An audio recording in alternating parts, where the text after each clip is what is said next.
Bem-vindo ao Quadrinho ao Quadrado. Neste programa, Cachalote, de Daniel Galera e Rafael Coutinho.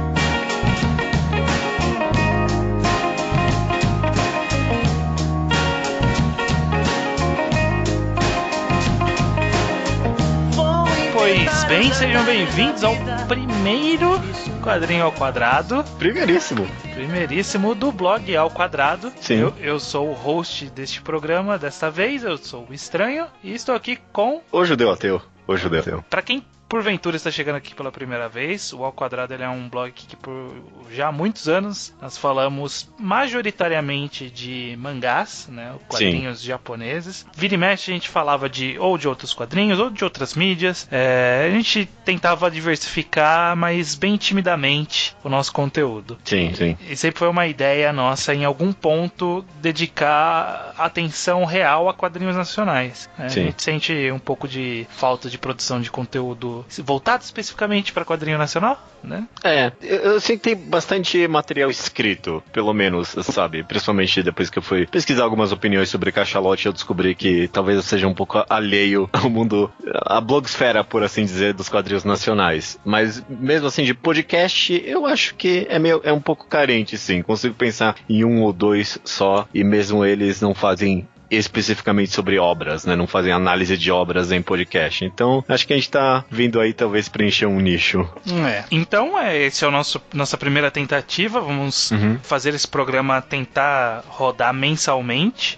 O objetivo aqui a gente vai fazer mais ou menos com a cara de um dos nossos podcasts lá do Ao Quadrado, o Segunda Potência, que a gente tenta primeiro falar um pouco sobre a obra que a gente está analisando, no caso desse programa Cachalote, falar de forma geral para quem não conhece, pra gente apresentar e dar umas opiniões bem gerais para não estragar muita experiência, e aí num segundo momento a gente fala 100% com spoilers para quem leu. Então é um programa que é dividido entre para quem não leu e para quem leu, né? Exato. E para quem leu as duas partes também, pode ser talvez.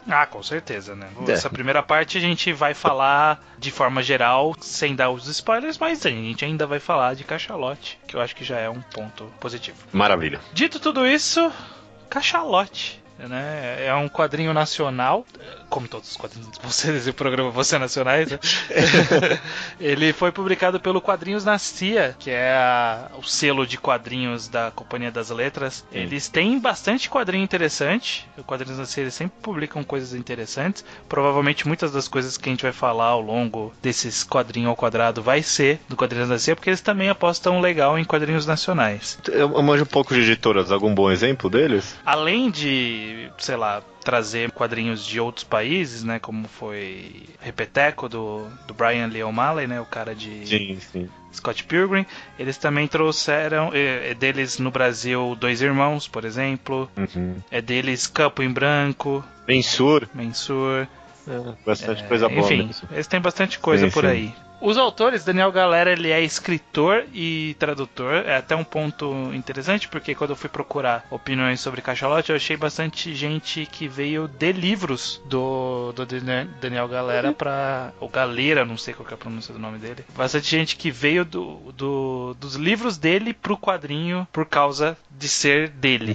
Entendi. E o Rafael Coutinho, ele fez também alguns outros quadrinhos aí, e ele, trivia, é filho da Laerte Coutinho, que é famosa cartunista e talvez melhor em atividade no momento no Brasil. Aí sim. Quiçá sempre. E aí, os dois juntos fizeram Cachalote, Judeu. O que a gente consegue falar sobre o que é Cachalote sem estragar muito a história? Ok, Cachalote conta várias histórias separadas.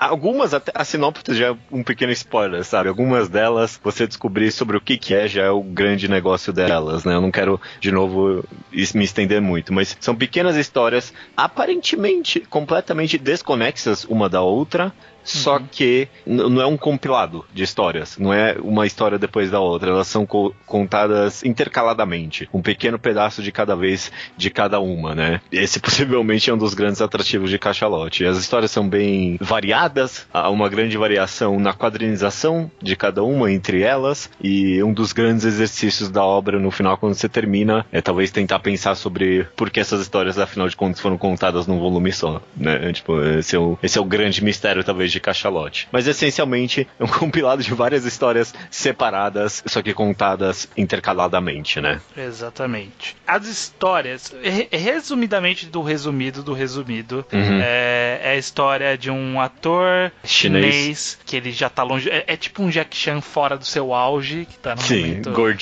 gordinho ali, beberrão, e que ele tem algum envolvimento com o suicídio de um outro ator chinês. Sim, sim. Tem a história de um escultor, que é um cara meio turrão, e aí tem uma história dele envolvendo talvez ele fazer um filme, tá meio vago o que vai acontecer. Tem um vendedor de uma loja de ferragens que ele é ligado... Gosta de dominação por cordas, né? Exato, ele curte um bondage. Exato.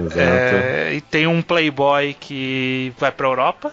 Exato. É melhor não falar nada mais do que isso mesmo. E várias conversas, encontros e conversas de ex-marido e mulher que ainda se dão bem, né, mas estão separados no momento e tem uma filha em comum, e são os encontros dele e as conversas dele. Fora isso, tem uma história que é um epílogo, um prólogo e um epílogo do volume, né, desse encadernado. Que é uma velha encontrando uma cachalote na piscina. Uma velha grávida encontrando uma cachalote na piscina. Exato, tem esse detalhe importante aí. Dito isso, eu acho que não vamos entrar em detalhes de história, porque são pontos a serem discutidos depois, mas você tocou um assunto interessante, né, que é sobre como funciona a quadrinização de cachalote. Eu acho que, primeiro, de forma geral, eu acho bastante interessante como o quadrinho todo ele é preto e branco 100%. Zero sombras. Zero sombras, zero retículas. Não zero sombras, as sombras que tem são completamente... Não tem tom de cinza, né? Não tem retículas, não tem nada diferente do preto e do branco. É a tinta no papel e simples assim. E isso, mesmo com o uso só dessas duas cores, a gente sabe de muitas outras obras por aí que é possível fazer isso funcionar, e aqui funciona, eu acho, muito bem. A ambientação, ela tá de forma bem interessante, tanto a caracterização dos personagens quanto os próprios ambientes onde eles se encontram e tal. Todos os quadros são completamente compreensíveis, sabe? Ele tem esse desenho de corpo bem orgânico, né? Sabe? Parece que é algo que vem desenho de corpo dinâmico, sabe? É bem estilizado assim e dá pra entender completamente cada cena, sabe? Sim. De forma geral, todas as histórias elas acabam seguindo mais ou menos o mesmo formato. Eu acho que duas exceções só que eu vejo é só duas histórias que tem um formato de quadrinização diferente, né, que é do Menino da Loja de Ferragens, que é sempre 4 quadros por página. Sim. E eu acho que do Casal sempre eles têm vários quadros pequenininhos, né, pra poder retratar bastante a ida e vinda da conversa deles. Exato. Eu diria até que a história do Playboy possui quadros bem grandes, sabe? De todas as histórias, ele que tem os quadros mais expansivos, inclusive tendo páginas únicas, né? É a única história que tem uma página única dentro dela, né? Várias. E talvez a história do escultor tá aí entre um meio termo, sabe? Foi uma escolha bem interessante, né? Essa mudança de quadrinização entre as histórias, né? Sim. Eu não sei exatamente o que significa. Eu acho que até esse é um ponto que se você for procurar sobre cachalote por aí, o que você vai encontrar é pessoas que não sabem o que significa. Exatamente. Exatamente. É até interessante porque normalmente quando existem essas obras um pouco mais abstratas ou com pontas em aberto ou algumas coisas que ficam sem explicar, normalmente você encontra bastante teoria por aí. E eu achei engraçado que em Cachalote não tem muitas teorias, né? As pessoas aceitam que ele é do jeito que ele é, né? É engraçado, quando eu recomendei Cachalote, foi lá, leu e falou que não achou muitas teorias. Eu também fui tentar pesquisar, não achei muita coisa e parece que o sentimento geral depois de ler Cachalote eu não sei porquê, mas eu gostei, sabe? E é definitivamente o que eu achei depois de ler, sabe? Pela primeira vez, pelo menos. Hoje em dia eu tento, depois de, sei lá, a terceira vez que eu releio esse quadrinho porque ele é tão bom, eu tento encontrar algumas significâncias em várias das mensagens, mas definitivamente um dos grandes apelos da história é que ela é meio vaga mesmo, sabe? Ela é extremamente interpretativa e acredito eu propositalmente assim, sabe? Sim. parece que a gente chega no meio de uma história e sai no meio de uma história que não tem conclusão necessariamente. Eu acho que a sensação que Cachalote passa é exatamente essa. Você não sabe por quê. E eu vi pessoas que não gostaram, mas eu acho que a grande maioria que eu vi gostou. Eu gostei, você gostou. Então, por isso que a gente tá fazendo esse programa, inclusive, né? Claro. Essa é uma boa pergunta, talvez. Se é tão vago e os simbolismos são tão difíceis, talvez, de encontrar uma mensagem concreta, por que você acha que você gostou, pelo menos no ponto de vista da história de Cachalote? Eu acho que tem várias qualidades diversas. Eu gosto bastante... A gente tava falando da quadrinização, né? Eu gosto bastante da arte, da dinâmica, de forma geral, do quadrinho. Eu acho que funciona muito bem. Mas, além disso, eu gosto também do próprio argumento da história, da forma como o roteiro se desenrola e das conversas, como as conversas acontecem. Eu senti bastante naturalidade em todas as histórias, sabe? Parece que eu consigo ver todos aqueles acontecimentos como plausíveis, reais, naturais, sem parecer em nenhum momento uma história roteirizada. Parece que é um recorte de uma vida real, de uma vida comum, de pessoas que poderiam ser muito bem pessoas reais. E eu acho que isso que é tão fascinante, né? E aí quando entram essas simbologias, contrasta bastante com essa realidade que a gente vê nas dinâmicas de todas as histórias. Então, sei lá, quando tem algumas passagens mais de sonho, umas passagens que talvez não tenham acontecido, ou imagens que não representam exatamente a realidade, etc. Quando você vê essa cena, você fica... te pega um pouco confuso, de surpresa, um pouco confuso, mas ao mesmo tempo encaixa bem, sabe? Tá fora da naturalidade que a história prega, mas ao mesmo tempo é legal, é bom, encaixa, orna. Sim, eu concordo. Foi algo que eu pensei definitivamente também, que o diálogo, principalmente, sabe, é tão natural, sabe, é tão orgânico, e a arte também é tão orgânica e tão real, sabe, é uma preocupação e uma habilidade claramente tão verdadeira de desenhar anatomia e tudo mais de forma crível, que quando surgem essas simbologias, e os próprios personagens, na maioria das vezes, abordam as simbologias como se fosse algo real daquele mundo, sabe, né? Principalmente na história do menino que curte dominação, sabe?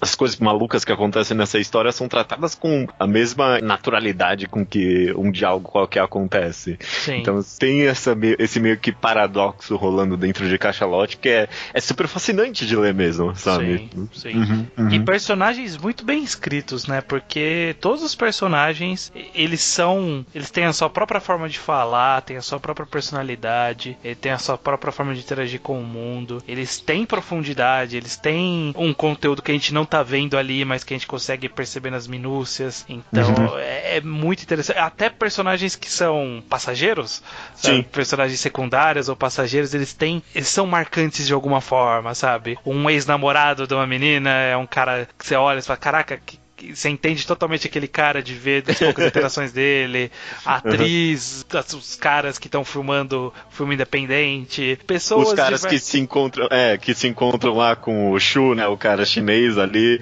você entende completamente eles, sabe, em 2, 3 quadros, né? Sim.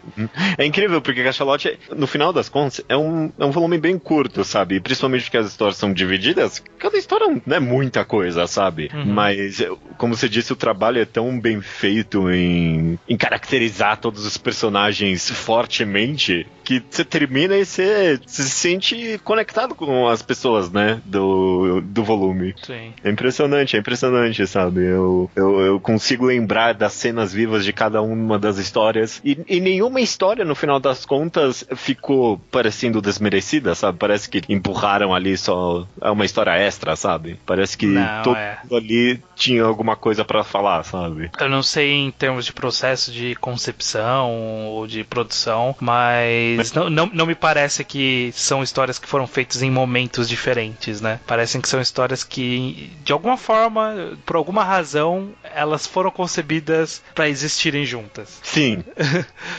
Mesmo que a gente não encontre necessariamente a relação entre elas foram concebidas assim. E eu acho que isso que torna o volume homogêneo, né? Sim. É bem comum em qualquer tipo de compilação de história. De compilação de história, ter variações de altos e baixos, de histórias que você não quer saber, não importa o que vai acontecer, ou não é tão boa essa história quanto as outras.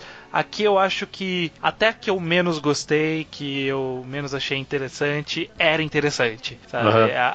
O range de diferença entre a melhor e a pior estavam muito próximos ali, e todas estavam num nível bem alto, assim. Sim, e aí tá interessante que você comentou isso aí, que é um volume de histórias compiladas que claramente as histórias são separadas, sabe? Não tem repetição de personagens, mas mesmo assim fica claro que é pra haver uma interpretação do leitor de por que essas histórias foram compiladas juntas, sabe? O que é meio que genial pra mim, sabe? Só o trabalho de ter contado essas histórias intercaladas, porque pensa, se Cachalote fosse as mesmas histórias, só que contadas uma completamente... de cada vez? Eu nunca ia passar pela minha cabeça, por que essas histórias foram compiladas juntas, sabe? Isso foi um compilado aí. Só que o fato dele ter intercalado as histórias, e às vezes até meio que encaixar o final de outra no começo de uma, sabe? Principalmente mais pro final, que a trocação fica bem mais rápida, levantou essa dúvida na minha cabeça, sabe? É muito bom. E funciona, eu acho que funciona melhor justamente também pela própria estrutura dos 3 atos, né? Porque ele tem 3 capítulos, por assim dizer. Sim. E eu acho que funciona todos atingirem o clímax ao mesmo tempo, mesmo que o clímax não seja conclusivo, né? Sim. Ao mesmo tempo que eu acho que quase todas é conclusiva de alguma forma.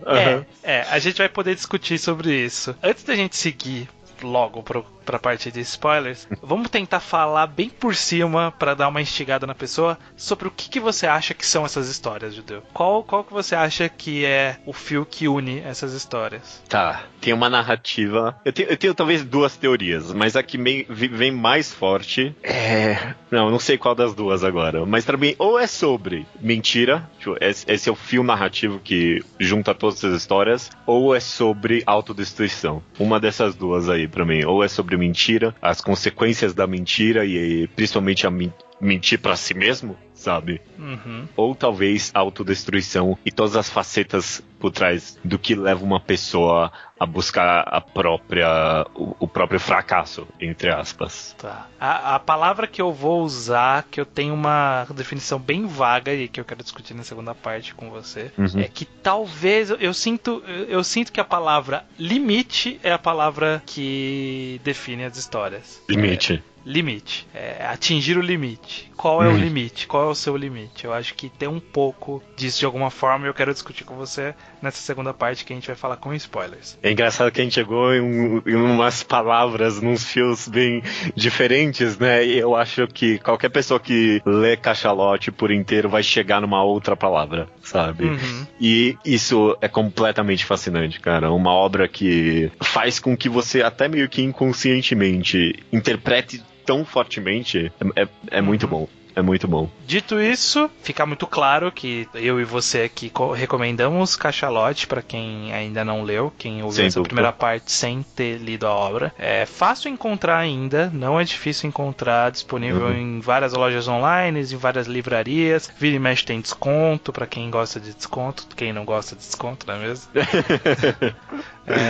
Na pior das hipóteses, vocês podem entrar no blog alquadra.do, que é a casa desse podcast. Lá vai ter um link para você ir diretamente comprar Cachalote pela Amazon, por exemplo, que sempre tem desconto lá. Se não, compra onde você achar melhor. É isso aí. Então, adeus você que ainda não leu. Vamos entrar na segunda parte com spoilers. Com spoilers? Vamos falar dessa porra com spoilers que só dá pra falar desse negócio assim.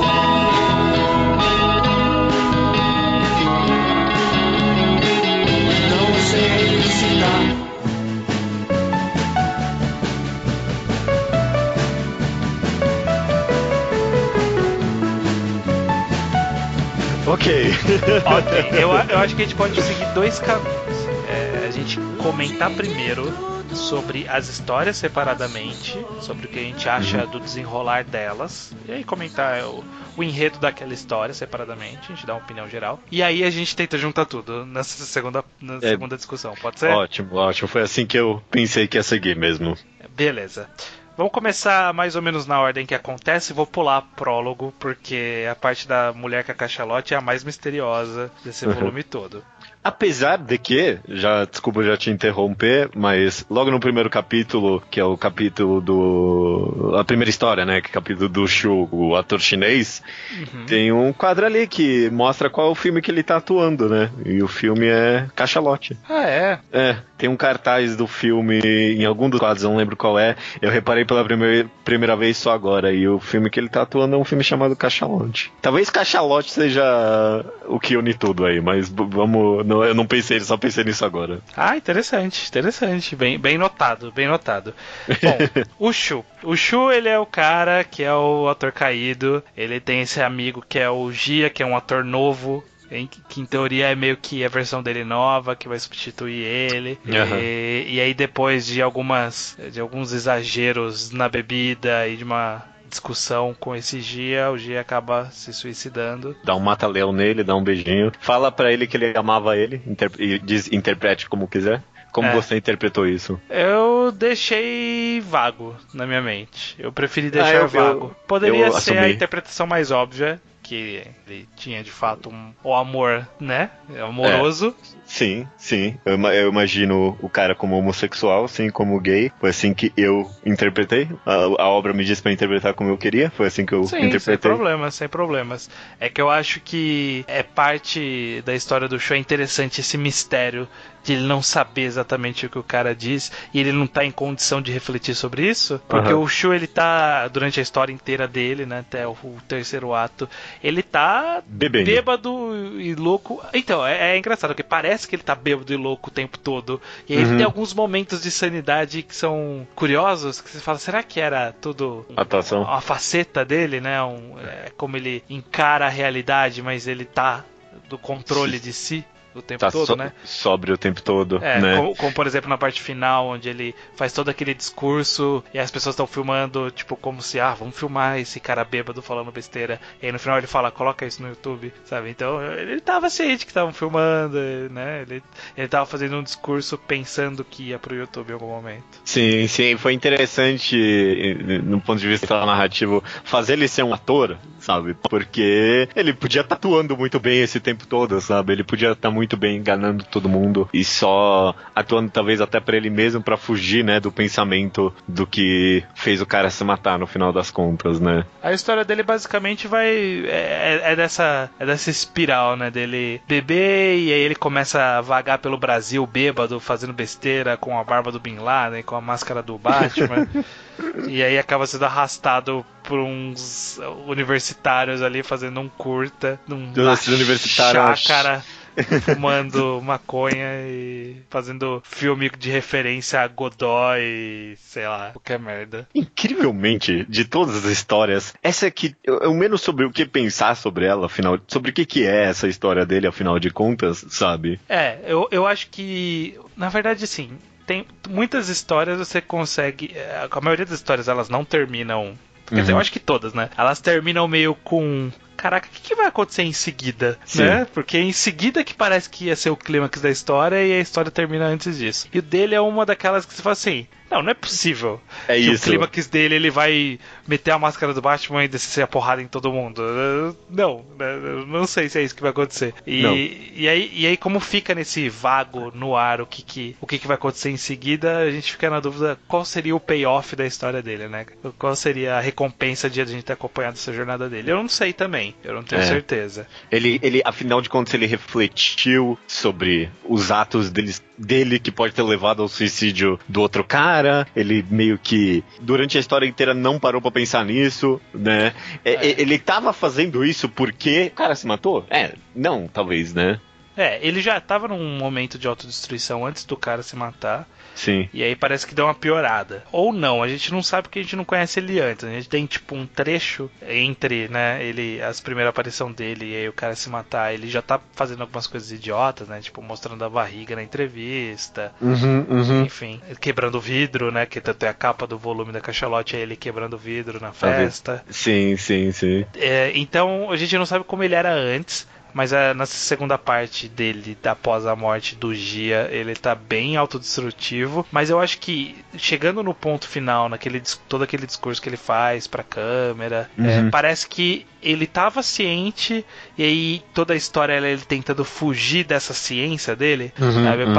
Parece que ele ele é muito inteligente, ele é muito esperto, ele tem sacadas rápidas, né? Ele tem uma resposta pronta na mão, sabe, né? Sim. E que ele não consegue esquecer disso. E esse é o problema dele. Parece que ele tá tentando esquecer disso. Pra mim parece que é um pouco disso. É até onde eu vou pra tentar fingir que isso não aconteceu, sabe?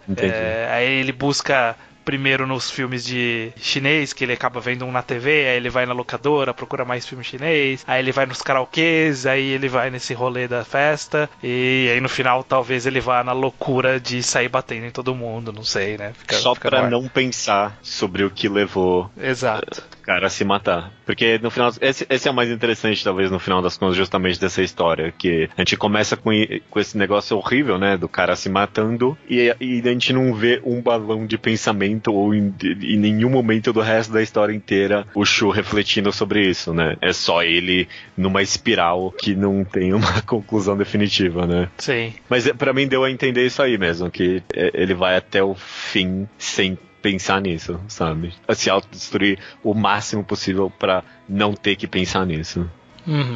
Legal. Shu foi a primeira história. Segunda história é a história do Hermes, que é o escultor. Sim.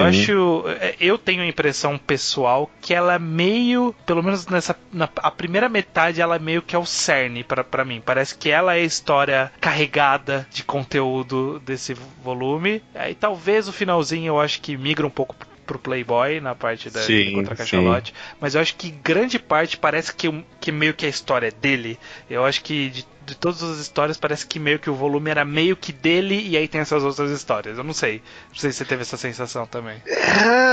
Parcialmente, eu concordo com você que parece que é a história que mais carrega, sabe? Os outros, principalmente, eu concordo nas duas primeiras partes. Apesar que na releitura o que eu mais senti foi, no final das contas, a história do Playboy, sim. Mas talvez pensando até em quantidade de páginas, talvez a história que mais tenha, talvez, eu não sei. E também é, sei lá, a história mais complexa, ela tem twists, né, sabe? Tem viradas no roteiro, né? Bem, em termos narrativos, puramente é a mais complexa, né? Talvez, a gente vai ter uma outra história que a gente vai falar que tem mais simbologias visuais. Sim.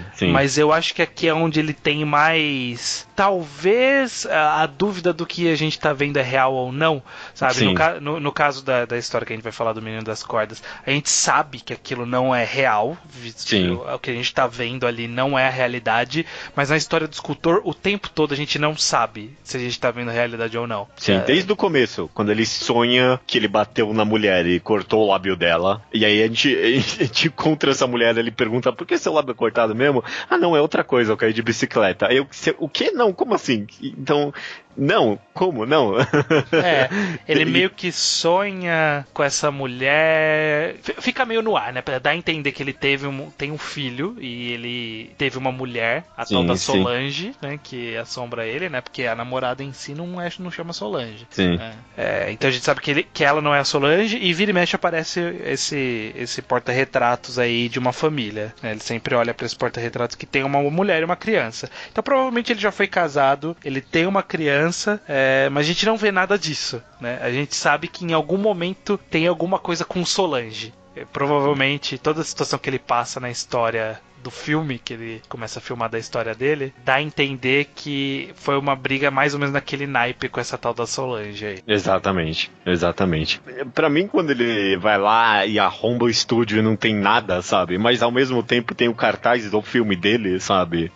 Explodiu minha cabeça aquilo, porque foi aquele momento que pra mim eu pensei, será que nada é verdade aqui, sabe? Afinal de contas, o que é que tá acontecendo, né? E aí ele acaba tendo esse cartaz, leva esse cartaz adiante, só que a Raíza, que é a namorada dele, pega o cartaz, vê, a gente não vê o que ela vê e ela queima o cartaz. E acaba essa história.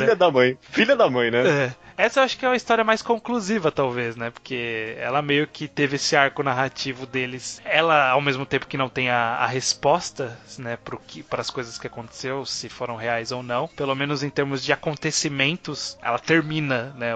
Os acontecimentos terminam, podem terminar ali. E aí fica a critério da gente decidir o que aconteceu, se é real ou não. E aí, Judeu, é real ou não? Não, acho que não. Acho que não, né?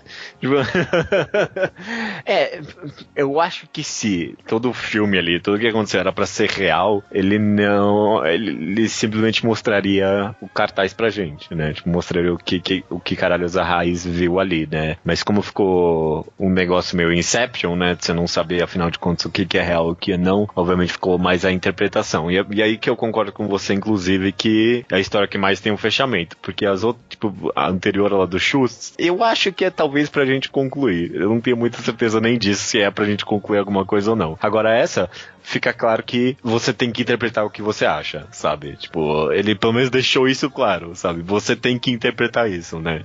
Se era real ou não. Algumas outras nem isso, sabe? E na verdade pode ter níveis, né? Pode ter níveis de até onde era real. Por exemplo, pode ser que o filme existiu e ele começou a filmar, e que só não existiu ele estrangulando a menina, por exemplo. Exatamente. Ou é uma visão do passado, sabe? Pode ser que o estúdio estava vazio e o cartaz existe porque ele de fato fez esse filme, só que antes, com essa tal de Solange, né? Não, né? Porque a menina chama Loreta. A Loreta, bom, já não sei mais. E essa menina, inclusive, ela é bem misteriosa, porque ela tem essa coisa dela, em teoria, prever o futuro, né? Ela diz que ela prevê o futuro, e aí ela deixa a gente meio confuso, ela diz claramente que esse filme não vai ser concluído, né? Pode ser que também ele tá vivendo numa espécie de purgatório, eu não sei, aí vem a ideia do filme nunca terminar, sabe? E ela meio que tem ela meio que atinge uma metalinguagem, essa personagem ela acaba quebrando uma barreira de alguma forma. Porque ela, na hora que ela tá falando que ela consegue ver o futuro e que ela acha que o filme não vai ser concluído, e ela começa a falar pra ele que ela vê a vida aos pedaços, sabe?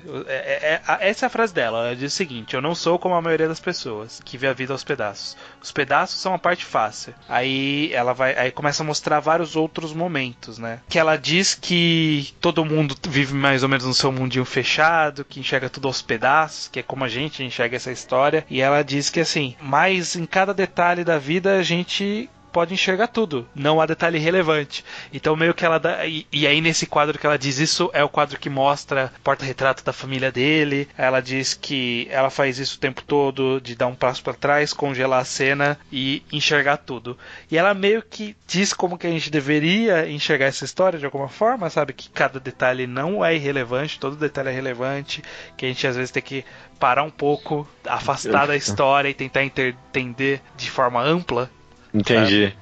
Meio que falando sobre, não só sobre essa história especificamente, mas sobre cachalote, né? Não ler só os pedaços de cachalote, mas tentar entender a história como um todo, né? Justamente, ela diz que os pedaços é a parte fácil, né? A gente tá nesse momento falando das partes fáceis, mas ela diz isso, né? Caraca, cara, e que interpretação boa sua, eu não parei pra pensar nisso não, mas definitivamente tem a ver sim, cara, com a interpretação de cachalote como obra em si. Fascinante, cara. Bem pensado aí de você. E justamente dá a entender que essa personagem ela tem alguma coisa meio de fora da realidade, meio de quarta parede quebrada. Porque ela falou, o filme não vai ser concluído. E ao mesmo tempo tem o cartaz do filme. É confusa essa interpretação. O Cachalote ele é bem confuso, na verdade, né? Você nunca vai achar uma resposta. É concreta pra tudo. Talvez justamente porque os pedaços não importam tanto, né? Tipo, é mais de forma geral o que cada história quer dizer pra linha narrativa como um todo, né? Mas voltando sobre esse mesmo personagem, eu acho que tem muitos pontos além dessa toda mega interpretação e tudo mais. Então tem bastante ponto interessante e por isso que eu acabo dizendo que ele é meio que uma das histórias que é meio que o cerne de tudo.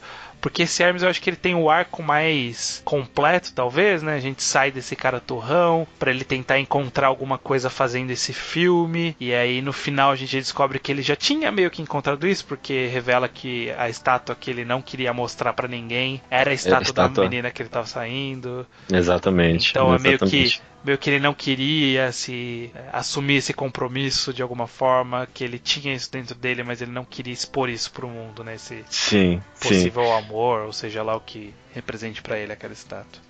Talvez pensando na linha narrativa de que o filme inteiro foi uma mentira, né? É meio que talvez ele mesmo tentando mentir pra ele mesmo, sabe? De encontrar alguma forma de fugir dessa sensação que ele tinha dentro dele mesmo de amar essa menina aí com a cicatriz, né? Qual é o nome dela mesmo? A Raíza, né? Raíza. Porque se, seguindo essa foto, seguindo tudo isso, mas ele tinha alguma família anterior, né? E talvez aconteceu alguma coisa, ele não se via pronto pra amar alguém de novo, né? E por isso que ele criou dentro da cabeça dele toda essa história desse filme, né? Por isso que o filme nunca ia acabar, porque ele nunca ia conseguir dizer a verdade pra ele mesmo de que é possível amar essa pessoa agora de novo, sabe? Sim. Amar alguém de novo, né? Só que no final ele consegue, né? Então, que bom. Talvez consiga, né? A gente não sabe qual vai ser desenrolar, mas pelo menos ela está lá com ele, né?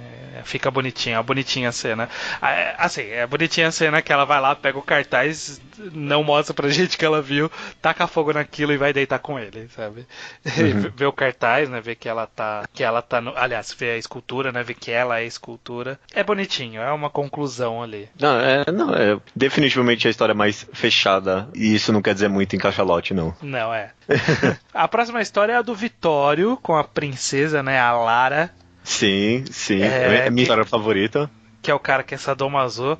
Ela é a história que eu acho mais interessante do ponto de vista narrativo. Sim. Porque ele tentou fazer um negócio diferente, ele tem toda essa coisa dos recordatórios, os 4 quadros por página. Sim. Toda a simbologia da Lara, da princesa, né, no caso. De não mostrar o rosto dela nunca, né? Nunca mostrar o rosto dela. De ela ser essa personagem meio misteriosa pra gente, né? Porque parece que a personalidade dela vai e volta o tempo todo e a gente não tem certeza se é como ele enxerga ela ou como ela é de fato. Sim. É bem interessante, é uma história muito interessante, na verdade. É tão louco e é tão aberto a inúmeras interpretações, né, sabe, sobre o que... Ao mesmo tempo, eu ia falar isso, mas talvez ao mesmo tempo eu penso que é a mais direta das histórias, principalmente porque a simbologia tá tão à frente, né, no negócio, que fica... Não óbvio, mas ficar a mais fácil de tirar alguma conclusão, mesmo que seja bem pessoal, sabe? Sim. Tipo, toda conclusão que você tira de cachalote acho que vai ser bem pessoal, sim. Mas dessa é a mais fácil de tirar alguma coisa, né? Até porque, por exemplo, eu usei a palavra limite, aqui é o mais explícito, né? Que é sobre onde ele acha que é o limite que ele pode levar ela nessa prática que ele gosta de fazer, né? Então, ele acha que o limite dela é bem menor, ela quer que o limite seja bem maior, mas ao mesmo tempo ele vê pra ele, né? Ele tá vendo ela sendo destruída pra ele chegar onde ela tá pedindo, e aí ele não quer destruir ela, mas ele quer atender o pedido dela. Então aí fica nessa disputa de qual é o limite correto entre os dois, né? Entre o que ela quer e o que ele deve fazer, ou o que ele pode fazer sem destruir ela. Exatamente. É tão agridoce, né, essa história, né? Porque você realmente compra essa história de amor entre os dois, né? Você vê que os dois se amam mesmo, né? Mas aí pode, por exemplo, ser muito bem uma analogia à droga, sabe? Como você ama uma pessoa, tipo, a ponto de dar pra ela o que ela pede, mesmo que seja algo completamente autodestrutivo, sabe? Pode ser só muito bem uma analogia a uma relação complicada, né, cara? De você fazer coisas que você não gosta, mas que a pessoa que você ama gosta, né? Sim. O quanto você tá disposto a sacrificar, se doa, né? O quanto você se doa numa relação, né? Porque é engraçado, porque a princesa é ela que se quebra, né? Tipo, mas ela quer se quebrar. Então, no final das contas, quem mais tá se doando a situação é o protagonista, né? É o menino ali, né? Tipo, é ele que mais tá sofrendo, mesmo que ela é quem esteja se quebrando toda, né? Ou é o que a gente pensa, né? Porque a gente vê do ponto de vista dele, né? A gente não sabe exatamente o que ela pensa. A gente não sabe, por exemplo, se ela faz isso porque ela quer ou ela faz isso porque ela acha que é isso que ele quer, sabe? Então, é bem complexo, porque talvez ele seja justamente uma analogia do quão complexa é uma relação, sabe? Por mais que você fale com o seu parceiro o que você pensa ou o que você sente, você nunca tem certeza daquilo. E então, por exemplo, ao mesmo tempo que ela diz que eu quero mais, ele não sabe se ela quer mais de verdade ou se ela quer por causa dele. Então, todo esse jogo, né, o que a pessoa diz, o que ela quer de verdade, é assim qualquer relacionamento, né? Você entender a mensagem da pessoa e passar sua mensagem adiante, sabe? Ainda mais nesse ponto de vista meio que sexual do negócio, sabe? Ainda complica mais ainda. E faz muito sentido o que você diz, porque logo no começo da história, ele fala que o negócio dele é que ele fala a verdade, sabe? Ele fala, acho que as mulheres gostam disso em mim, sabe? Que eu só falo, sabe? O que eu tô pensando. Ao mesmo tempo que depois que ele encontra ela e depois que é revelado esse meio que fetiche dele, ele nunca mais consegue falar muito bem a verdade, né? Ele meio que encontra a única pessoa que ele não quer destruir de alguma forma, por assim dizer, né? Não chega a se destruir, mas amarrar e levar até o final de tudo. Mil interpretações, sabe, vão me surgindo sobre essa história. Pode ser só muito bem, algo bem mais direto, meio que a complexidade do fetiche de bondade, sabe? Tipo, esse negócio que essencialmente é um negócio meio que de submissão e humilhação e tudo mais, sabe? E que é só um negócio interno, sabe? Meio que um instinto primitivo que a gente tem como ser humano, mas quando você começa a racionalizar um pouquinho demais isso, parece um negócio errado, sabe? E é interessante, eu acho que o final da história, ela é talvez uma das mais vagas também aqui, né? Voltando pro que vai ficando no ar, porque ele meio que fala, ok, você quer que eu vá até o limite, eu vou até o limite então, sabe? E aí ele fica nervoso e leva tudo às últimas coisas. A gente não sabe se é nervoso ou se esse é o verdadeiro eu dele, que ele finalmente se permitiu com ela, né? Que é como ele tratava as outras. Só que aí a gente fica sem saber, né? Por que ela quer que acenda a luz, o que ele não quer ver, o que ela quer mostrar pra luz, sabe? Fica meio ambíguo aí o que poderia estar acontecendo. Eu não tenho uma interpretação pra isso, você tem? O que aconteceu com ela no final eu não tenho a mínima ideia, obviamente de novo fica a interpretação, mas eu definitivamente gosto da última página, que é, antes ela vai falando, não, acende a luz aí, acende a luz, que eu vou poder ver, sabe, eu quero me ver, eu quero ver como é que eu tô. E ele não quer, né, ele vê essas últimas páginas é um liga, desliga a luz, e no final ela só fala pra ele que, não, fecha os olhos e acende a luz. E aí a última página é uma página inteira preta, e é isso. Escrito, viu? Viu? Não vi. Ao mesmo tempo que parando agora, só pra pensar, talvez a conclusão a se tirar dessa história tá justamente aí, né? Que era só ele não ver, eu não sei. Eu acho que complicado. A conclusão tá bem significativa nessa parte aí, mas eu não parei tanto talvez agora pra pensar, não. Só uma coisa, porque quando eu tava relendo, eu tava pensando, será que eu consigo encontrar relações entre as histórias? Eu acho que a única possibilidade remota mínima possível de ter alguma relação, sei lá, de alguma forma nas histórias, seria que a Lara, que é a princesa, ela aparece com machucados no pescoço, que não foi causado pelo Vitório, né, que é o menino. Tô vendo onde você tá indo. Depois de ter acontecido aquela cena do escultor no cinema. É a única coisa que eu consegui ver de relação entre duas histórias. É a única coisa. Só que são duas personagens diferentes, com nomes diferentes, em momentos diferentes. Mas é a única coisa que eu consegui ver. Que ela aparece com a marca e ninguém consegue... e não foi ele que causou. Sim. Ao mesmo tempo que a própria história também entrega o cara lá de óculos escuros e fica meio... Talvez foi ele que fez isso, não dá pra saber muito bem, né? Não dá, fica vago. A história do Rick, que é o garoto mimadinho que comia a tia. E aí o tio descobriu e ele ficou bravo com o tio, que parou de dar dinheiro pra ele.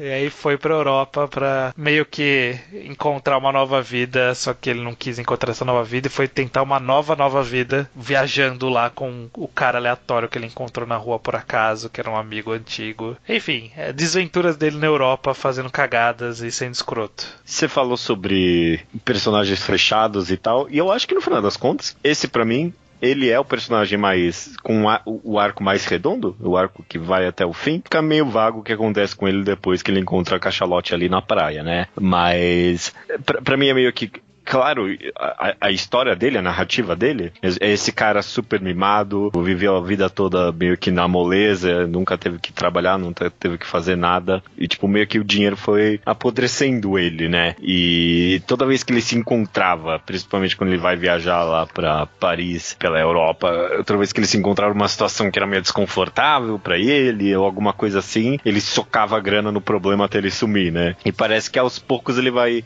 percebendo isso, e ele percebe que ele tem que perder absolutamente tudo pra finalmente encontrar quem ele é de verdade, né? Eu não sei se ele percebe isso. Talvez isso é o que aconteça. Mas até o final parece que ele tá lamentando o destino dele até ele chegar a encontrar a cachalote lá e optar por fumar um cigarrinho ali e observar o céu, né? É porque na minha cabeça meio que até chega algum momento que inconscientemente ele percebe, sabe? Tipo, que ele tem que gastar toda a grana dele que ele tem pra finalmente se encontrar.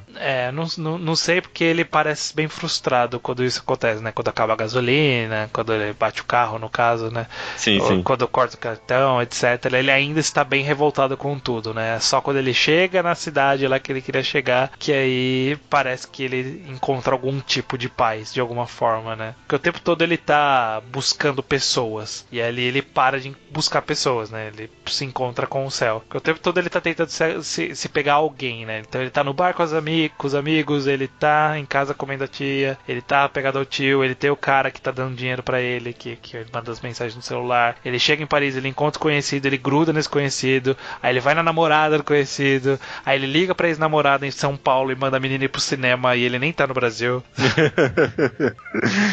Sim, até que ele vai pra praia, tem umas páginas mudas ali dele, ali gritando com nada, né, sabe, tentando procurar alguém que não existe, né, ele encontra meio que só algum tipo de força da natureza ali, né. Sim. A tal da cachalote. O que essa parte é completamente incompreensível pra mim. Eu não sei o que é pra eu entender dele ter encontrado essa cachalote aí e ter deitado, fumado um cigarro ali, não. Também não consigo achar uma interpretação direta nem nada. Direta não, pelo menos. Pensa em coisas, né, sobre, tipo, ele finalmente se encontrar na natureza e tal, né, tipo, ele finalmente perdeu tudo que ele tinha e conseguiu viver em paz consigo mesmo, né. Ou pelo menos encontrou uma paz momentânea depois de ter se fudido bastante ali por ter sido escroto pra caralho, né? Então naquele momento específico, sei lá, ele talvez tenha encontrado a cachalote e visto que ela tava pior que ele. Pode ser isso também. É bem vago, né? Ele pode... A gente não sabe. Eu não consigo ver ele se tornando uma boa pessoa depois de tudo isso que aconteceu. Pra mim, ele só continua a péssima pessoa que ele era, só que sem dinheiro agora. E aí ele tem um momento ali que ele só para de ser escroto porque para de ter pessoas em volta dele. Assim, ele é escroto, mas durante a história inteira eu tenho mais dó dele do que qualquer outra coisa. É dó. É o escroto, é o que a menina diz pra ele, né, quando ele vai pra cima dela. Sim. Que ela olha porque é fascinante ver o quão merda ele é, sabe? Pô, a cena que ele vai lá, ameaça socar nela e ele tá com o soco no ar e começa a chorar, e ela só vira pra ele e fala, volta pra casa, menino, sabe? É forte, sabe? Então, a história pinta ele como um vilão, mas ele nunca vira um vilão, sabe? Ele só é um coitado mesmo. Só é patético. Só patético. Mas ele é patético, mas eu fico só pensando que a culpa não é totalmente dele, sabe? Ele foi colocado nessa vida em que ele conseguia tudo por meio do dinheiro, por meio da influência dele em cima dos amigos e todo mundo, né? Tipo... Mas não vamos dizer que a maldição dele era ser rico, né? Mano, mas eu meio que acho que a maldição dele era ser rico. Mas aí ele optou por seguir esse caminho de ser escroto, né? De forma geral. Não que o ambiente não favorecesse isso, mas, né? As escolhas das pessoas não são baseadas assim, 100% nisso. Sei lá. Tive uma interpretação diferente mesmo. Eu só achei que ele era um coitado durante a história inteira e ele precisou se livrar de absolutamente tudo que mantinha ele conectado à vida que ele tinha pra poder se encontrar finalmente. E aí deu a entender que ele se encontrou de alguma forma no final. Eu não consigo ver uma redenção de encontrar de fato algo. Pra mim ele só chegou ali. Só chegou no fundo do poço e agora ele tá lá. Só e isso, aí ele né? teve esse momento específico de reflexão diante da cachalote encalhada. Eu entendi que ele... tá tivendo essa interpretação diferente, interessante isso. Eu entendi que ele teve algum tipo de redenção, não sei qual é, mas ele teve alguma coisa ali. Justo. Podemos... Concordar e discordar. Concordar e discordar. A última história das 5 linhas narrativas. 5? 1, 2, 3, 4, 5.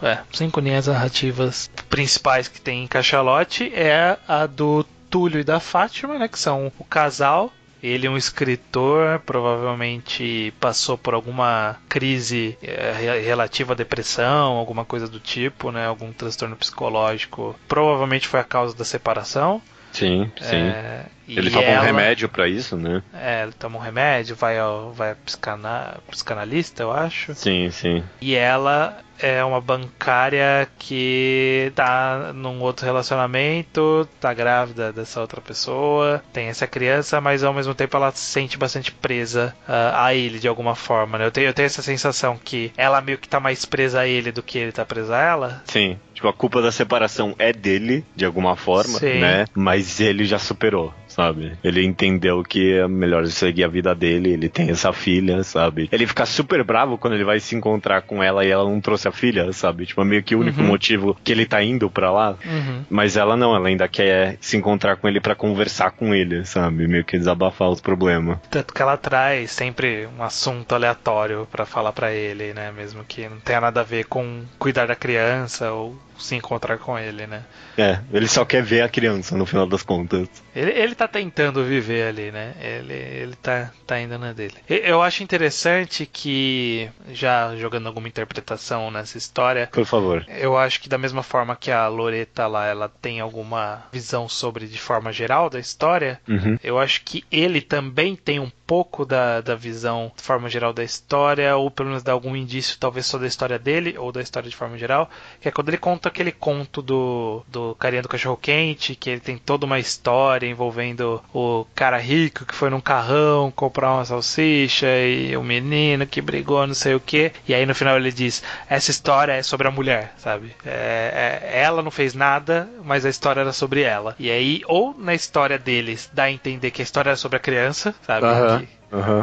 Ou que Cachalote de forma geral é sobre algo que a gente não tá vendo, sabe? É algo que não é o foco, sabe? Toda a história é sobre alguma outra coisa que não esses personagens. Então talvez dá pra fazer a interpretação mais ampla, mas eu acho que na microinterpretação fica mais claro. Parece que é a história da criança de alguma forma, né? Sim. Principalmente por causa da forma com que ela termina, né? Não termina, né? Eles terminam uma conversa qualquer ali, né? Tipo, não termina, mas essa criança vai morrer. Não, então, ou a criança vai morrer, ou a criança tá vendo um cachorro que acabou de ser atropelado, né? É verdade, eu não tinha pensado nisso. Porque no começo eu também achei que a história ia terminar com a menina sendo atropelada, né? Mas ela não tinha como passar por aquelas grades. E o garoto ficou ali parado olhando também, o garoto que tava empinando pipa. Então acho que o que aconteceu é que o cachorro foi atropelado e morreu. E eles estão vendo ali um cachorro morto. Pode ser. O que isso significa, eu não sei muito bem. Nem sei se é pra saber tão concretamente, né? De novo. Não sei também. Mas eu acho fascinante como, termos de personagens, que a gente falou sobre personagens bem construídos e tal, não há um arco muito óbvio desses personagens. Eu acho que da mulher é um arco mais curioso do que o do cara, mas eu gosto como o cara ele já é um personagem completo quando ele chega e ele é meio que ciente de tudo, da situação que ele tá, sabe, de quem ele é naquele momento, por onde ele tá passando. Parece que ele é um cara que, apesar de tudo, ele se entende de alguma forma, sabe? O problema dele não é se encontrar mais no mundo, sabe? Talvez o dela seja um pouco isso, se encontrar onde eu devo estar. Eu devo estar com esse cara, eu devo estar com o outro, que é o que me engravidou, que eu tô agora. Sim, eu devo estar com essa menina. Ela parece estar meio perdida, mas ele parece estar bem ciente de quem ele é naquele momento, sabe? Justamente, parece que ele passou por alguma... Pensando na minha linha narrativa aqui de autodestruição, talvez é algo meio pós isso, sabe? Ele passou por alguma coisa que destruiu ele completamente, completamente, sabe? Mas ele saiu disso e saiu disso uma pessoa completa. Só que o processo meio que arruinou a vida dessa mulher, né? E ele saiu completo, mas ela meio que não. Então, e ela que tá meio que se autodestruindo agora, sabe? Ela obviamente tá viciada no remédio que ele tá dando pra ela, né? Meio que ilegalmente, né? Alguma taja preta ali que não é pra ela tá tomando, mas ela tá tomando. E ela tá completamente perdida, né? Definitivamente essa dinâmica é bem interessante. Principalmente essa ideia de que ele arruinou, mas ele tá resolvido, sabe? Com isso, e ela não. E ela ainda tá meio perdida no mundo, né? Ela tá... Ao mesmo tempo que essa nossa conversa definitivamente reflete bastante essa ideia de que a gente tá conversando sobre eles e não sobre meio que como a menina se encaixa nisso tudo, né? E talvez não tenha, a gente não deva saber como se encaixa, né? Da mesma forma que a mulher que foi comprar o cachorro-quente, ela só tá lá pra comprar o cachorro-quente, né? No conto inteiro dele, a menina tá lá só pra ser a menina, só pra ver o cachorro morrer ou morrer logo em seguida, sei lá o que vai acontecer. Não, eu digo que se talvez tenha algum comentário aí sobre separação e tal, eu não sei, sabe? É tão fácil ver essa história e meio que super analisar e pensar bastante sobre quem é que tá certo, quem é que tá errado, qual vai ser a dinâmica a partir de agora dessas duas pessoas e meio que justamente ignorar a menina, né? Como é que ela que vai se encontrar no meio disso tudo, sabe? Os dois estão ali meio que conversando, se abraçando, não prestando atenção na menina e a menina acabou de passar por algo extremamente traumatizante, possivelmente, sabe? Ela acabou de ver um cachorro atropelado. Talvez. Definitivamente combina aí com essa ideia de que a gente não tá vendo o micro, sabe? A gente não tá... A história se encerra com a menina e mesmo assim a gente não consegue focar a discussão nela. E outra linha narrativa curta dessa história que eu acho interessante é quando ele conta do vizinho. Mano, é muito bom. De tudo ele queria falar sobre ele, sabe? No final ele queria falar algo sobre si. E aí meio que é um reflexo dela, né? Da mulher, que ela meio que quer falar um negócio dela o tempo todo. Ela quer falar que ela tá grávida, mas não sabe como abordar. E aí ela vai levando todas as outras conversas pra tentar achar uma brecha pra falar daquilo. E no final ela fala num momento aleatório, igual o cara fala no momento aleatório. Sim, que ele fala, né, que a mulher do cara morreu no final das contas, né, tipo, é mó do nada também, e é definitivamente a mulher chega com umas puta conversas sobre acelerador de partículas, ele só consegue dizer, que você tá me falando isso? Pois é. É rico, cara, é rico e... De todas as histórias, acho que essa é a que eu menos gostei, mas quando eu conversando aqui com você, eu vejo toda a complexidade nela, definitivamente. Não tem nenhuma que ficou sem vontade de interpretar, sabe? Dito isso, passado por todas essas histórias, até eu analiso isso como uma boa qualidade de Cachalote, que a gente pôde falar tanto sobre essas histórias separadas, e agora a gente vai ter uma discussão complexa aí, que vai ser mais vago ainda do que todas as outras que a gente teve até agora, que é sobre Cachalote de forma geral, né? O que é isso? O que tá acontecendo, né? Por exemplo, começando falando sobre essas histórias que começam e encerram o volume, né? O que dá pra interpretar desse prólogo e desse epílogo? A mulher é velha, ela tava grávida e teve uma criança. Essa criança, no último volume, ela tá com a cachalote de brinquedo lá na mão, lá uma baleia de brinquedo na mão. Ela olha o mar, fala alguma coisa pra ela, aí ela vira e vai embora e a criança desaparece. Então é meio que, não sei. Eu não sei se é alguma história sobre... aborto, não sei. Deixar ir, não sei. Porque é uma cachalote. A cachalote... Mano, o que significa cachalote com certeza tem a ver com a história do Playboy ali. Tipo, o significado tá ali, de alguma forma. Eu não sei qual é. A criança grávida tem a mulher grávida e a criança ali tem a ver com o conto do casal, que a mulher engravidou. Essa mulher velha talvez tenha a ver com a idade do escultor, eu não sei, tô meio que fazendo um brainstorm aí na hora aqui, eu não tenho a mínima ideia, cara.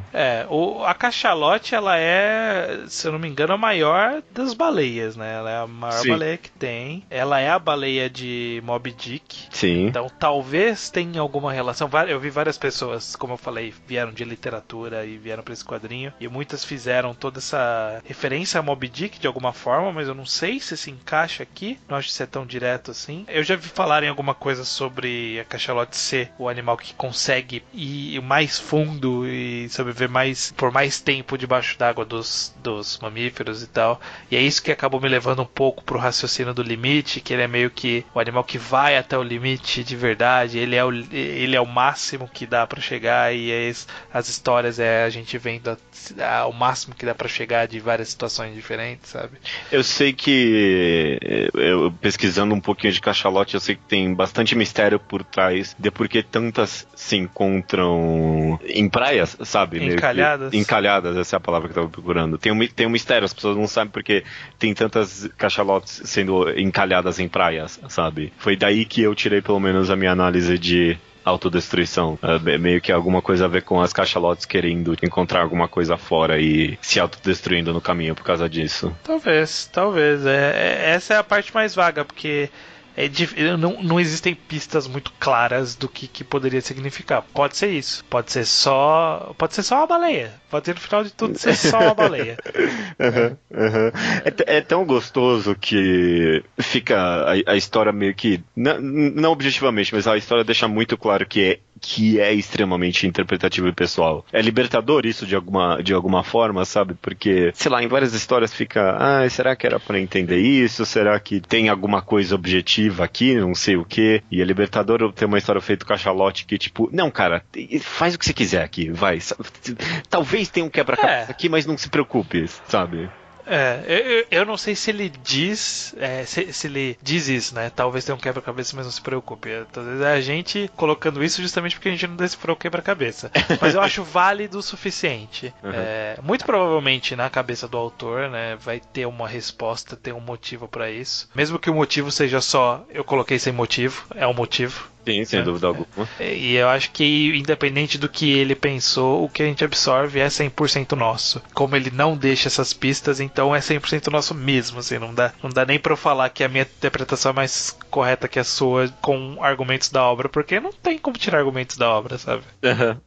É muito fácil encontrar alguma linha narrativa pessoal ali dentro, sabe? Inclusive, quem aí leu Cachalote, eu adoraria ter os comentários aí sobre qual é a linha narrativa das pessoas, sabe? Qual outras conclusões elas tiraram do porquê essas histórias são compiladas num volume só. Sobre o que são essas histórias. Vamos falar das palavras que a gente soltou. Você usou a palavra de autodestruição. Pra mim, todas as histórias têm a ver com isso, sabe? O Shu, ele tá se autodestruindo porque ele não quer pensar sobre isso, sabe? Aí depois tem o escultor, ele tá se autodestruindo porque ele também não quer assumir que ele tá apaixonado por uma outra pessoa, sendo que talvez alguém morreu anteriormente pra ele. Sim. O garoto ali tem a ver com a autodestruição da menina e dele ao mesmo tempo, sabe? Dele tá fazendo talvez algo que ele não queria estar fazendo. O garoto playboy obviamente passa por um processo de autodestruição, mas esse talvez é positivo, né? Pra se encontrar de verdade, sabe? Ele tem que destruir tudo que tem, tudo que ele possui, tudo que ele é pra encontrar uma nova pessoa. E aí, por último, esse último agora meio forçado aí, mas talvez o cara passou por uma autodestruição e agora a ex-esposa dele talvez tenha que passar de novo pra encontrar uma nova pessoa fora desse relacionamento. Talvez. Eu acabei seguindo, eu acho que o minha linha de raciocínio é bem próximo da sua, só que eu não vejo como a busca da autodestruição, eu vejo mais como uma busca de encontrar o seu limite, que foi a palavra que eu determinei. Então, eu não vejo como o Shu se autodestruindo, eu vejo o Shu indo ao máximo que dá pra esquecer ou não pensar naquilo que aconteceu. Eu não vejo o processo da menina com as cordas, com o cara, como autodestrutivo. Eu vejo mais justamente eles tentando encontrar o limite entre os dois. O escultor é encontrar o limite, quanto ele consegue fugir de assumir os próprios sentimentos. Acaba sendo mais ou menos como o Shu, só que o Shu é encarar a realidade e o dele é encarar os próprios, como ele vai se expor com essa mulher que ele tem esse relacionamento e tal, e o quanto ele foge e vai pra um filme pra tentar se encontrar, sabe, fugindo de tudo. Enfim, o casal é meio que o limite entre os dois, né? O casal separado, né? Onde eles ainda estão próximos, onde eles ainda estão distantes. Qual é o limite entre os dois também, né? Qual é o limite que separa os dois? Provavelmente a criança é o limite que junta e também é até onde eles chegam um com o outro. Não sei. É interpretativo, tudo é interpretativo. Dá pra encaixar pegar uma palavra aleatória e encontrar uma análise que se encaixa pra todas as histórias. Algumas pessoas podem ver isso como um demérito. Eu só achei que foi fantástico, sabe? Muita gente, na verdade, vê isso como demérito. Acho que até vale a gente conversar rapidamente sobre isso. Que eu, procurando também opiniões sobre Cachalote por aí, eu vi algumas pessoas insatisfeitas que ele meio que não entrega tudo, parece que ele não entrega tudo que ele deveria entregar, ou que a confusão é só pela confusão. E eu acho que mesmo que a confusão seja só pela confusão, a obra permite ser mais do que pela confusão. A gente dá o significado para aquilo que a gente lê, né? A gente coloca valor naquilo que foi feito. O autor ele pode até dizer que existe algum valor, mas o valor quem dá é quem consome, né? Quem recebe que vai atribuir valor para aquilo. Eu acho que vai do quanto você está disposto a encarar essa loucura que é e tentar buscar alguma resposta ou buscar alguma interpretação, alguma linha de raciocínio que faça tudo fazer ou fazer sentido ou pelo menos casar nas suas ideias, na sua mente, sim, etc. Sim, sem dúvida alguma. Eu disse isso durante o programa inteiro, mas acho que vale repetir que o diferencial de Cachalote pra mim, pra algumas outras obras mais experimentais, é que realmente a obra faz o esforço e na maioria das pessoas consegue convidar pra interpretar. Eu acho que é muito difícil isso, sabe? Principalmente com obras mais experimentais e mais vagas. A gente não tem muita paciência pra arte moderna, sabe? Tipo, que exige muita interpretação. Então, algo tão acessível assim, conseguir chamar todo mundo pra interpretar, eu acho que é muito válido. E parando pra pensar aqui, mesmo que, sei lá, que a confusão seja só pela confusão, até isso é interpretativo, sabe, cara? Porque, de fato, uma das grandes mensagens de Cachalote pode ser sobre o caos da vida. O cara tava cheio de negócio e por causa do caos do mundo ele encontrou uma cachalote ali encalhada que fez ele refletir sobre a vida, sabe? O negócio tava super acontecendo ali entre o casal e por causa da confusão, da maluquice da vida, a menina foi traumatizada vendo um cachorro sendo atropelado, sabe? Então, mesmo que a mensagem seja sobre confusão, há uma interpretação nisso. Sei. E Cachalote convida muito bem você a interpretar. Cachalote, ele talvez tenha algo a dizer, mas a gente vai colocar as palavras na boca dele, né? Ao mesmo tempo, depois dessa conversa, depois das nossas análises interessantes aqui, fica um gostinho de que eu queria que alguém montasse esse quebra-cabeça, sabe? Falta um pouco a palavra inglesa pra isso, é o closure, né? A completude, né? Falta aquilo que vai... Tipo, eu quero fechar essa página da minha vida, mas ela vai ficar sempre aberta, sabe? Sim. Eu queria fechar a caixa Cachalote, assim, eu falo assim, ok, tudo que eu preciso saber sobre o Cachalote eu sei, posso fechar essa caixa, guardar ela, revisitar quando eu quiser. Não, a gente vai deixar essa caixa aberta esperando cair alguma interpretação aí dentro. Tô satisfeitíssimo com as interpretações que a gente teve aqui, com a minha e com a tua, acho super interessantes, mas ainda ficou aquele, não, eu acho que tem um quebra-cabeça aí, eu acho que tem. Mano, alguém monta isso aí, vai. Se alguém quiser montar, por favor, mande pra gente montadinho. Vamos fechar essa caixa, né? Vamos fechar essa caixa.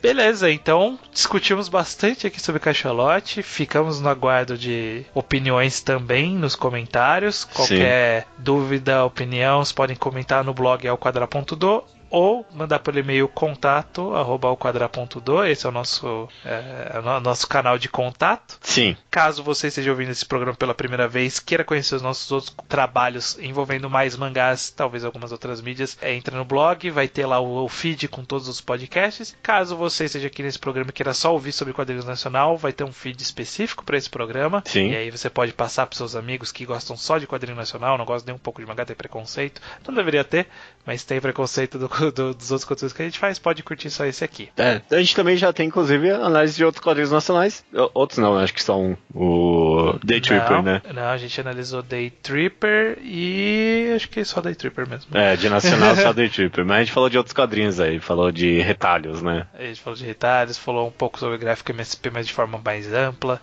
Inclusive Day Tripper, existe a possibilidade, fiquem de olho, talvez saia como um programa refeito pro quadrinho ao quadrado, né? A gente não vai gravar de novo, mas a gente vai só colocar uma abertura no começo para poder entrar nesse novo feed, né? Porque para todos os efeitos cabe também, até o mesmo formato. Sem dúvida alguma. E você que chegou até aqui vai ganhar o bônus de já saber qual vai ser o próximo quadrinho ao quadrado do mês que vem. Maravilha, cara, maravilha. Já dito então aqui sobre o programa que a gente gravou sobre Day Tripper, do Fábio Moon e Gabriel Bá, a gente vai agora falar sobre a segunda obra, não é a segunda obra dele, mas mais uma obra dos dois, que é o Dois Irmãos. Exatamente.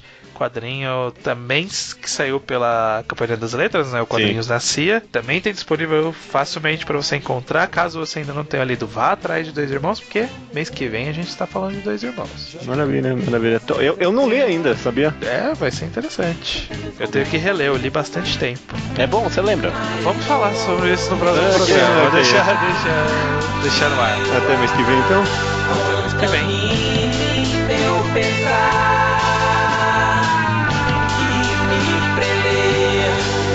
Solstício, mas não vou deixar que o ar contamine meu pesar e me prender no solstício, envelhecer de novo.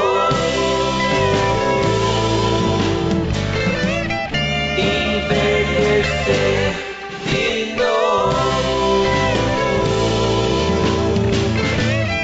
envelhecer.